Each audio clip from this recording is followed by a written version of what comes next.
How's everybody doing? We're back. All right. I made a promise once a week. We're going to sit down and we're going to talk a little bit about my life, the true things in life. I know the whole Bravo thing, they put together all these, they edit, they do this, they do that. They put words in your mouth, make you look bad most of the times. All right. And we'll get into when I was in prison and everything else. So many stories, and it's just going to take a while. You know what I mean? I can't break it all down into one half-hour session once a week. It just doesn't happen. You got to have a little patience, and you got to sit down and hopefully you enjoy what I'm talking about. And I'm sure everybody wants to know the real truth. You know what I mean? Not what Bravo TV and they do and how they made it out to be. You know what I mean? Because me, I was always like a villain on that show for some reason. It made me look like I was terrible. But the good things that I did, they never used to show the good things. You know what I mean? The good things, they would just keep it at, put them in the back burner, never show the good parts or whatever. They always showed the worst parts possible, all right, to make you look like a total butthead. And that's what they were good at. They were good at making you look like a butthead. But what are you going to do? It's part of the show. It's what they do. You know what I mean? And they're good at it. And that's why they have a production company, right? But even though I helped a lot and I did a lot on that show, you know what I mean? And I guess that's why it was so successful from the beginning and this and that. And I never really liked it. I never even wanted to be on the show, to be honest with you. I didn't need to be on the show. It actually just exposed me to a lot of different things in life that I didn't want to be exposed to. It happens.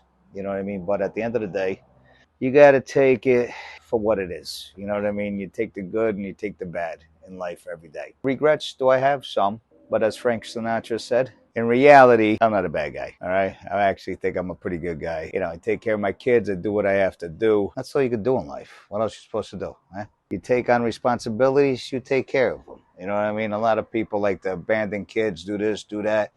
I can't see that. I mean, I don't know how people could do that, but I just can't. And I believe that people should never abandon their kids. I mean, I don't think that's something that should ever be done. You know what I mean? Even if you can't stand your ex-partner or whatever it is, I think that you should always be able to communicate to make life better for your kids, even though things didn't work out between you and your partner. So I don't think that the kids should have to suffer and go through the pain and listen to whatever you have to say to one another. You know what I mean? And I always try to keep that separate and never really in front of the kids, even though, of course, once in a while, you know what I mean? I'm sure we had a few arguments here and there, but I tried not to, you know what I mean? And I wasn't really the type of guy that liked to argue too much. At the end of the day, I always try to keep the kids, at bay and, try to see them as much as I can and try to keep them, because, kids, it does affect them. You know what I mean? It does affect them. I mean, and you can feel that it affects them. And you know what I mean? You know that it affects them. It affects me as an adult. It affects, everybody as an adult. How could it not affect kids? You know what I mean? I'm just, I just do my best to keep everything at bay and to keep everything, how you're supposed to. You know what I mean? You can't, just be an ass. You know what I mean? You can't. You know what I mean? You can't yell at your kids and say, oh, don't worry about it, this, that. You explain it to them. Hey, listen, this is how things happen. This is whatever, this is that. And, I'll get into other things, you know what I mean, about other, areas of my life where things went bad. And like, look, in life, things aren't always going to be great. You're going to have your ups. You're going to have your downs. And at the end of the day, you do what you can to do your best when you can. You know what I mean? And that's all you could really do.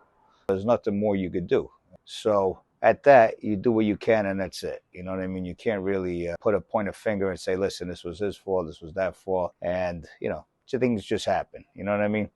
Before I got married, things were going great. You know what I mean? I had my own business at 23. Things were booming, all right? I had my own stucco business at 23. I bought my first 2 properties when I was 23.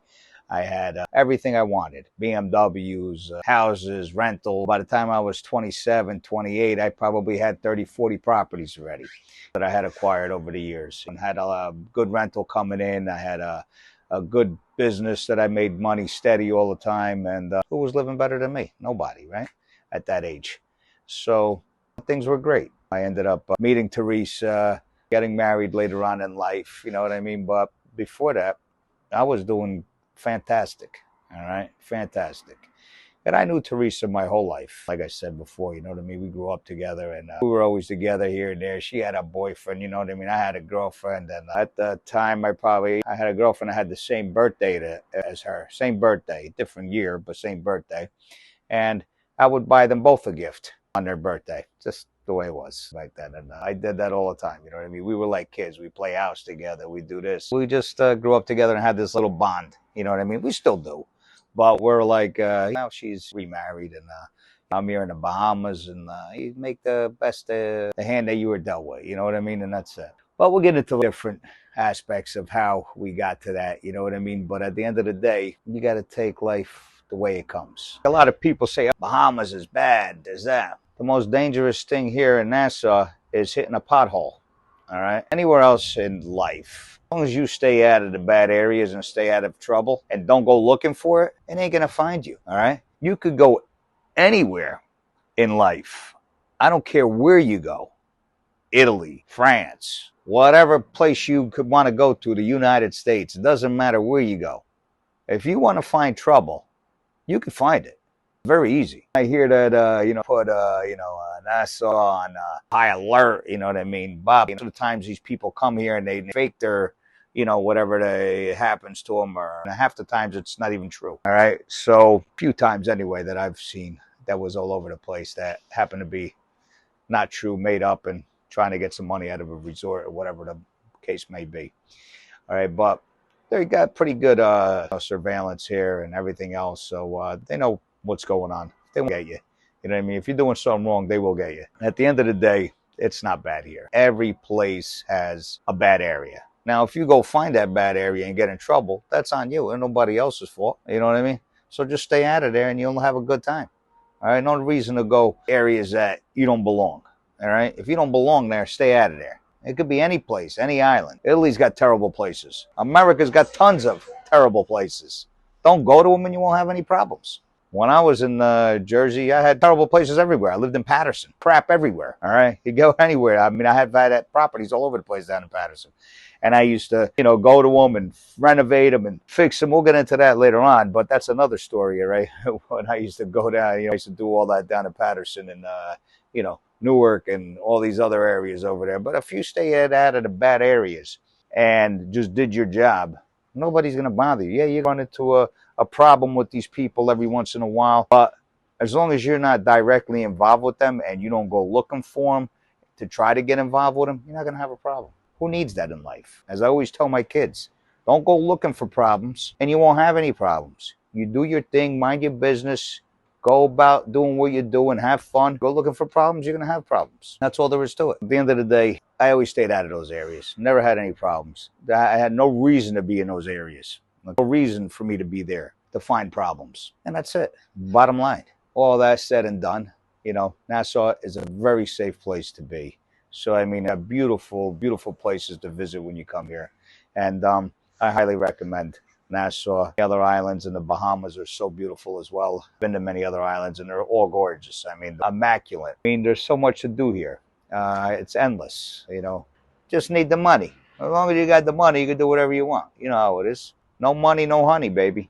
If you got the money, you got the honey, you got everything. You know what I mean? Over here, you got money, you got boats, you got honey. That's it. You got no money, you got no honey, you got no boats. You stay home, you play with yourself. As long as you work hard, you can have whatever you want in life. That's the way I look at it. I never look at somebody and say, I wish I had that. I don't give a damn what anybody has. If they have it because they work for it and whatever it is that they're doing, they deserve it. All right? That's the way I look at it. That's why everybody should look at things. Work hard and play hard. That's how I always did it. It wasn't easy, leaving the States and, Italy and then staying there for a year, adapting to Italian culture. I mean, even though I am Italian and I was born there, but I was only there from a year old. You know what I mean? A year old, I went to the States. So I grew up in the States. I'm an American at the end of the day. In Italy, everything's different. They grow up different. Their mentality's at a different level. Not everybody, grows up like we do in America. Around the world, people grow up differently. They're used to a different lifestyle. They're used to doing different things. Going to Italy, work in the morning, you go home, you eat at 1 o'clock, 2 o'clock, all right? You have a couple glasses of wine, take a nap, get up, everything starts again at 5, 6 o'clock, down to the piazza, have a coffee, do your thing, whatever you do, 7, 8 o'clock, you come back. Maybe you get together with a few family members, you sit down, you relax, or you find yourself a girlfriend and keep yourself busy. You know what I mean? That's about it over there. It's not like a crazy lifestyle over there. You know what I mean? And look, and even in Italy,